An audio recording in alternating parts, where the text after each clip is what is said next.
हाय, मैं डॉक्टर प्रीति आज आपको स्नोरिंग यानी कि खराटों के बारे में बताऊंगी। खराटे क्यों आते हैं, खराटे क्या होते हैं। खराटे जो होते हैं स्नोरिंग, उसमें क्या होता है, नॉइजी ब्रीदिंग होती है जब आप सोते हो। तो ये किस वजह से हो सकता है? अगर थोड़ी बहुत आपको हो रही है तो इसमें कोई बड़ी दिक्कत वाली बात नहीं है, लेकिन अगर आपको ये रेगुलर हो रही है और बहुत ज्यादा साउंड आ रही है तो इसका मतलब है आपको कोई प्रॉब्लम हो सकती है। ये किस वजह से हो सकता है? ये हो सकता है टॉन्सिल्स की वजह से, एडेनोइड्स की वजह से हो सकता है, या फिर डेविएटेड नेजल सेप्टम की वजह से हो सकता है, या फिर ओवरवेट बहुत इंपॉर्टेंट कॉज है स्नोरिंग का, या फिर आप ड्रग ले रहे हो किसी तरह की, या फिर आप अल्कोहल ले रहे हो, या फिर आप स्लीप डेप्रिवेशन हो।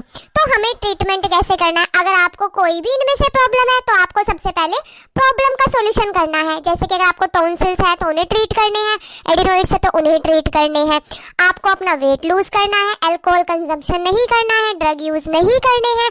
और होम्योपैथिक ट्रीटमेंट क्या है? होम्योपैथिक ट्रीटमेंट में अगर आपको इनमें से कोई भी दिक्कत नहीं है, आपको एक मेडिसिन लेनी है, बस opium 30 TDS for 2 weeks and you will get cured with your snoring.